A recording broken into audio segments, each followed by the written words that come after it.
Baik, Assalamualaikum warahmatullahi wabarakatuh. Waalaikumsalam Waalaikumsalam warahmatullahi warahmatullahi wabarakatuh. wabarakatuh. Nah, selamat pagi menjelang siang anak-anak.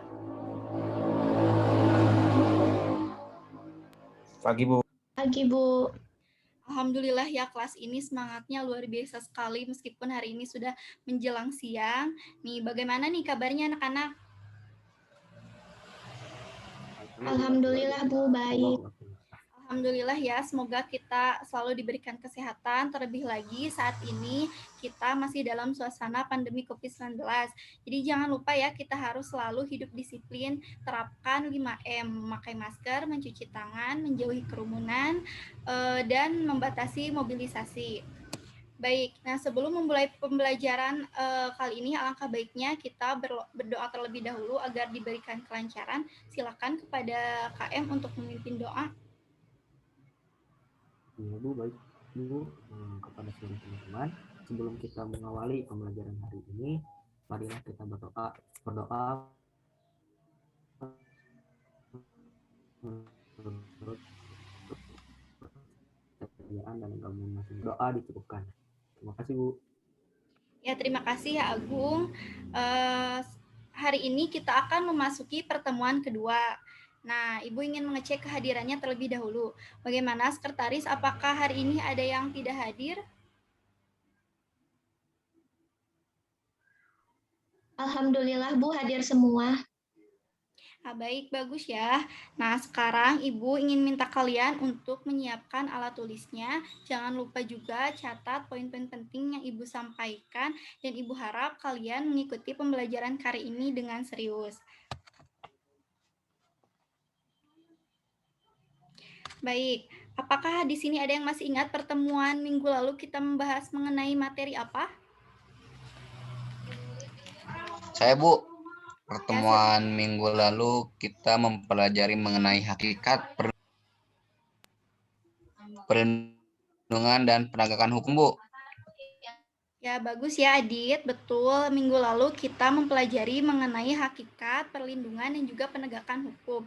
Nah, sekarang Ibu ingin Abdillah untuk menjelaskan mengenai materi minggu lalu. Silakan Abdillah. Baik Bu, perlindungan hukum dimaknai sebagai daya upaya yang dilakukan secara sadar oleh setiap orang maupun lembaga pemerintah ataupun swasta yang bertujuan untuk mengusahakan pengamanan, penguasaan, dan pemenuhan kesejahteraan hidup sesuai dengan hak-hak asasi yang ada. Pada hakikatnya, setiap orang berhak mendapatkan perlindungan dari hukum itu sendiri, Bu. Bagus sekali ya Abdillah, terima kasih. Betul ya apa yang telah disampaikan oleh Abdillah bahwasannya pada hakikatnya itu setiap orang berhak mendapatkan perlindungan hukum sebagaimana telah diatur dalam pasal 28D ayat 1 Undang-Undang Dasar Negara Republik Indonesia tahun 1945 bahwasannya setiap orang berhak atas pengakuan, jaminan, perlindungan dan kepastian hukum yang adil serta perlakuan yang sama di hadapan hukum. Nah, sekarang coba Ibu ingin bertanya kembali, apa sih pentingnya perlindungan dan penegakan hukum itu? Ada yang ingin mencoba menjawab? Saya, Bu. Nah, silakan Agis.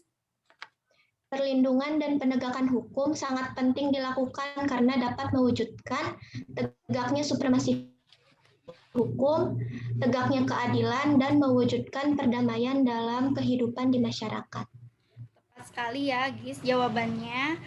Coba kita di sini bayangkan apabila tidak ada lembaga penegak hukum, mungkin di sini orang-orang akan bertindak seenaknya. Nah, akan rusuh, terjadi kerusuhan karena kebebasan mereka tidak dibatasi. Nah, seperti itu ya. Baik, sekarang kita akan mempelajari mengenai bab 2, materinya mengenai peran lembaga penegak hukum dalam menjamin keadilan dan juga keamanan. Nah, Ibu akan share screen terlebih dahulu ya.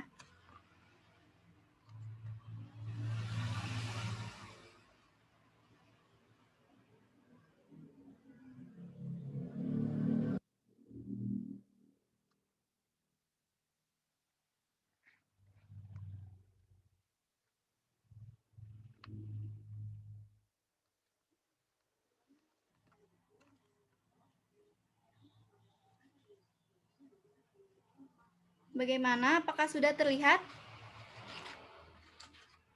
Sudah, Bu. Sudah, Bu. Sudah, Bu. Baik ya. Di sini ada peran penegakan hukum dalam menjamin keadilan dan juga kedamaian. Baik. Nah, di sini ada KD-nya 2.2 melaksanakan nilai-nilai praksis perlindungan dan penegakan hukum dalam masyarakat untuk menjamin keadilan dan juga kedamaian.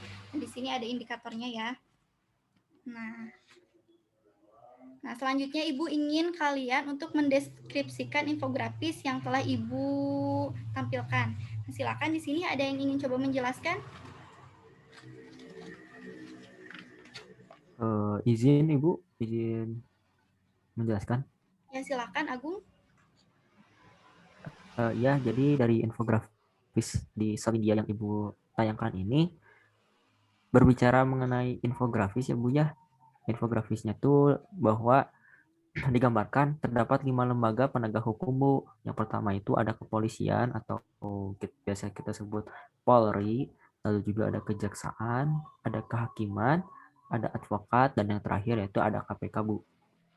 Ya, baik. Terima kasih ya Agung, tepat sekali jawabannya.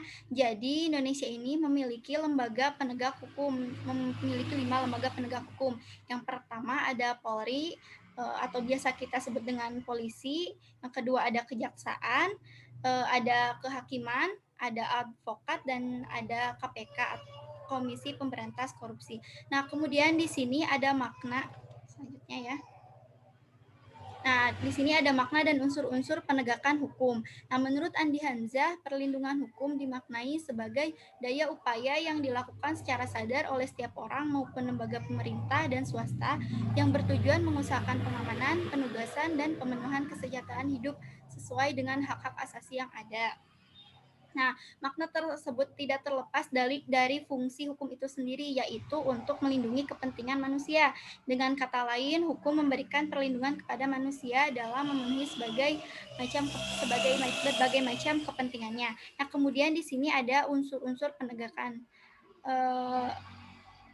hukum. Nah, suatu perlindungan dapat dikatakan sebagai perlindungan hukum apabila mengandung unsur-unsur sebagai berikut. Yang pertama, adanya perlindungan dari pemerintah kepada warga. Nah, tentu di sini kita tahu ya, pemerintah itu melindungi setiap hak-hak warga. Kemudian yang kedua ada jaminan kepastian hukum. Yang ketiga berkaitan dengan hak-hak warga negara seperti yang telah Ibu jelaskan tadi. Dan yang terakhir adanya sanksi hukuman bagi pihak yang melanggarnya. Nah, apabila hukum itu tidak adanya sanksi, maka akan mudah gitu untuk diingkari.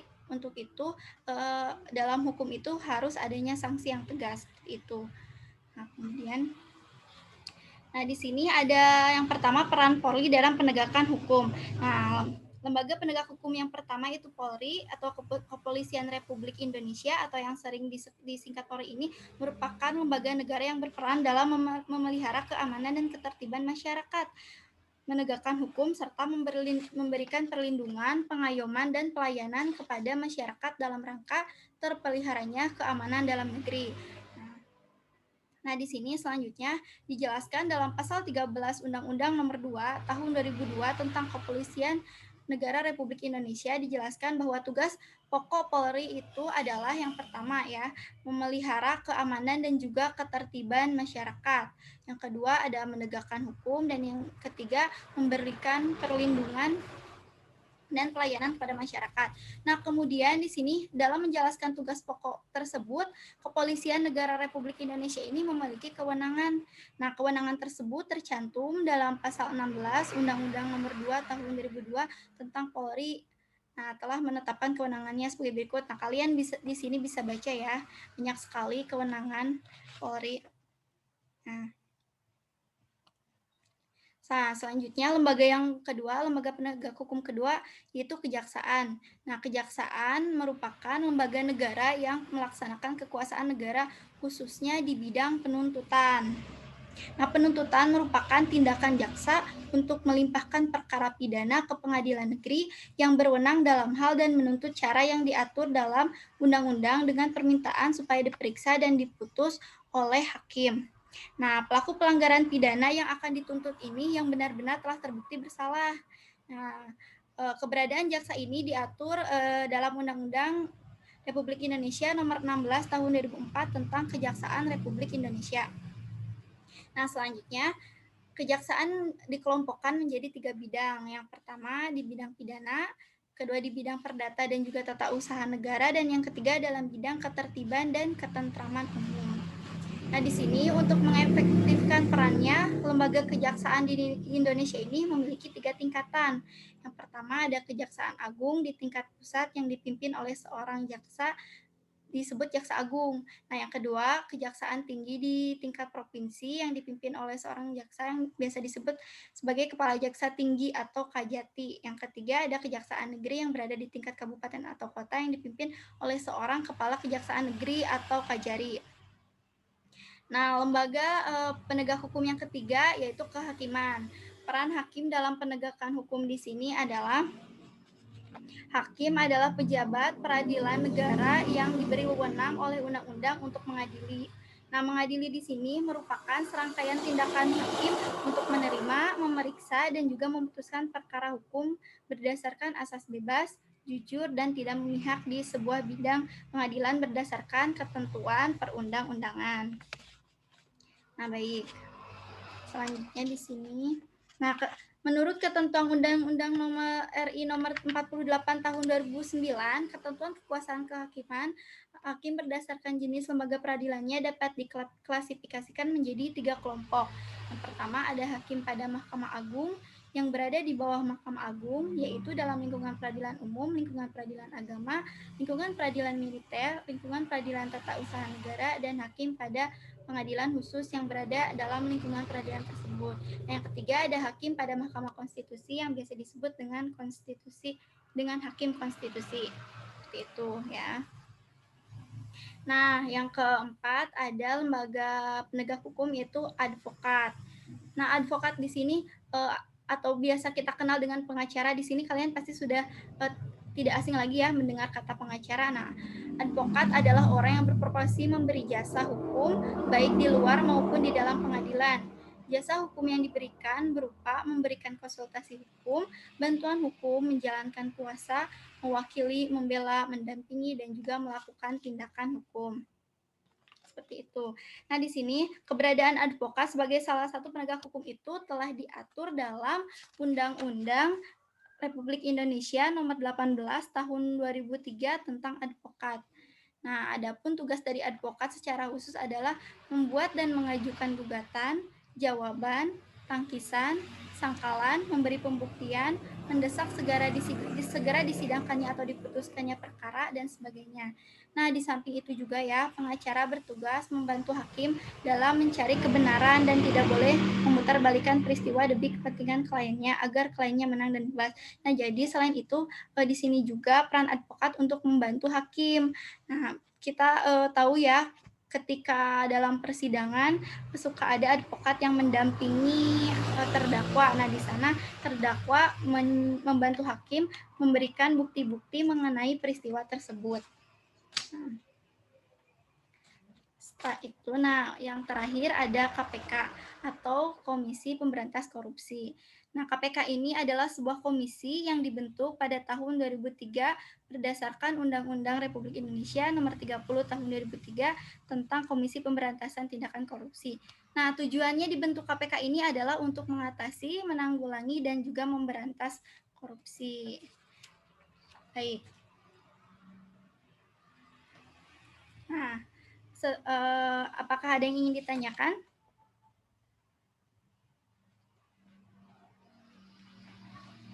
Silahkan kepada siswa, apakah ada yang ingin bertanya? Saya, Bu. Saya, Bu. Silahkan Agung dan Abdillah ya. Abdillah terlebih dahulu, silahkan. Ya, terima kasih, Bu. Izin bertanya, apakah orang yang melakukan tindak kejahatan berhak mendapatkan perlindungan hukum, Bu? Oh, baik, bagus ya pertanyaan dari Abdillah. Silahkan di sini ada yang ingin mencoba menjawab pertanyaan dari Abdillah? Saya Bu Guru. Ya, silahkan Adit. Menjawab ya Bu. Menurut saya pelaku tindak kejahatan pun berhak mendapatkan perlindungan hukum sebagaimana yang telah dijelaskan tadi dalam pasal 28D ayat 1 Undang-Undang Negara Republik Indonesia tahun 1945. Setiap orang berhak atas pengakuan, jaminan, perlindungan, kepastian hukum yang adil serta perlakuan yang sama di hadapan hukum. Terima kasih, Bu. Ya, baik ya, betul sekali apa yang telah disampaikan oleh Adit, bahwasannya setiap orang itu berhak mendapatkan perlindungan hukum, sekalipun ia adalah pelaku hukum. Nah, jangan sampai kita itu melanggar hak asasi manusia dikarenakan kita menghakimi seseorang, seperti itu. Nah, sekarang silahkan Agung. Oh iya Bu ya, izin bertanya Bu, terkait bagaimana peran kelima lembaga keadilan tadi dalam menindak terjadinya kasus pelanggaran pidana Bu. Oh, baik, ini pertanyaan dari Agung, bagus sekali ya. Ada yang ingin coba menjawab? Nah, sepertinya tidak ada ya. Baik, Ibu akan jawab pertanyaan dari Agung. Nah, dalam menangani perkara pidana, tahap pertama yang dilakukan adalah penyidikan dan juga penyelidikan. Nah, tahap ini itu dalam rangka mengumpulkan bukti-bukti. Nah, yang bertugas dalam penyelidikan dan penyidikan ini adalah lembaga Polri atau polisi ya. Nah, apabila yang sedang diselidiki adalah perkara pidana, maka polisi kewenangannya. Tapi apabila yang sedang di permasalahan korupsi, yang mengurusi masalah ini adalah KPK. Nah, tahap selanjutnya yaitu penuntutan. Apabila barang bukti tersebut sudah cukup lengkap ya, nah maka polisi menyerahkan kewenangannya tersebut kepada kejaksaan. Nah, untuk melakukan penuntutan. Nah, pada tahap ini kewenangan pun beralih ya. Nah, pada kejaksaan. Tahap selanjutnya pemeriksaan di pengadilan atau mengadili, yaitu serangkaian tindakan hakim untuk menerima, memeriksa dan juga memutus perkara pidana. Nah, pada tahap ini jaksa penuntut umum yang didasarkan pada hasil penyelidikan dan penyidikan kepolisian berupaya untuk membuktikan bahwasannya terdakwa bersalah melakukan tindak pidana. Nah, sebaliknya, terdakwa memiliki kesempatan untuk membela diri sekaligus membantah dakwaan yang disusun oleh jaksa penuntut umum. Nah, didampingi oleh pengacara tadi ya. Nah, muara dari proses ini adalah pemeriksaan di pengadilan oleh hakim. Nah, tadi Ibu jelaskan.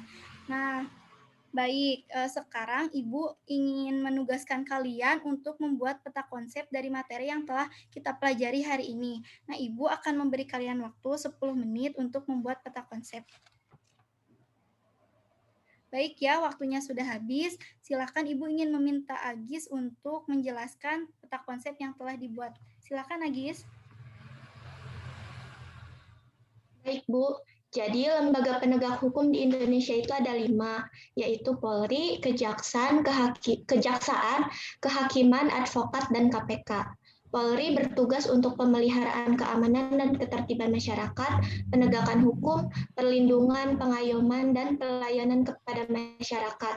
Kejaksaan bertugas untuk melakukan penuntutan terhadap pelaku pelanggaran pidana. Hakim bertugas untuk memeriksa dan mengadili perkara menurut hukum.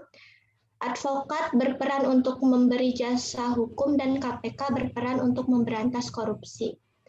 Sekian, Bu. Bagus ya, Agis. Terima kasih banyak. Sekarang Ibu ingin meminta perwakilan dari kelompok yang sudah Ibu tugaskan minggu lalu ya, membuat proyek kewarganegaraan untuk mempresentasikan tugasnya. Silahkan perwakilan dari kelompok 1. Baik Bu, saya perwakilan dari kelompok 1 akan mempresentasikan proyek yang kami lakukan gitu. Jadi di sini saya mengambil kasus mengenai curmor atau pencurian sepeda motor yang dilakukan oleh seorang pemuda di Kota Bandung. Analisis terhadap peran penegakan hukum ialah di sini polisi bertindak menangkap pemuda tersebut, kemudian jaksa menuntut pelaku sesuai dengan hukum yang berlaku dan hakim menjatuhkan hukuman penjara beserta denda. Seperti itu Bu, terima kasih. Baik, bagus sekali ya pemaparan dari kelompok 1. Sekarang Ibu ingin kalian untuk mengecek ya WA-nya karena Ibu di sana sudah memberikan tugas berupa kuis. Nah, alhamdulillah ya semua sudah mempresentasikan tugasnya dengan sangat baik. Dikarenakan waktunya sudah habis, Ibu ingin bertanya siapa yang ingin memberikan kesimpulan pada pertemuan kali ini? Saya, Bu. Silakan Adit. Ya, untuk kesimpulan hari ini bahwa untuk menjamin perlindungan dan penegakan hukum, perlunya peran dari lembaga hukum. Lembaga penegakan hukum di Indonesia itu ada Polri, ada Kejaksaan, ada Kehakiman, ada advokat, dan ada juga KPK. Terima kasih, Bu. Baik, betul sekali ya. Terima kasih Adit. Nah, sekarang Ibu ingin mengutip kata-kata dari Bapak Mahfud MD bahwasanya tegakkan hukum dan keadilan. Jika hukum dan keadilan tidak ditegakkan, berarti terjadi disorientasi dari tujuan negara. Jika disorientasi terus terjadi, maka muncullah distrust atau ketidakpercayaan. Jika distrust meluas, terjadilah disobedience atau pembangkangan rakyat, dan akhirnya disintegrasi atau negara pecah. Nah, baik. Baik, alhamdulillah ya pembelajaran hari ini sudah selesai. Semoga kita bisa bertemu lagi minggu depan. Jangan lupa setelah ini Ibu tadi sudah Ibu sampaikan ya akan ada kuis. Ibu akan share linknya di grup WA. Pertemuan kali ini Ibu cukupkan. Terima kasih atas partisipasi kalian semua ya. Jangan lupa jaga kesehatan dan sampaikan salam Ibu kepada orang tua kalian ya. Terima kasih. Ibu pamit dulu. Assalamualaikum warahmatullahi wabarakatuh. Waalaikumsalam Waalaikumsalam warahmatullahi wabarakatuh. Terima kasih, Bu. Terima kasih banyak, Bu.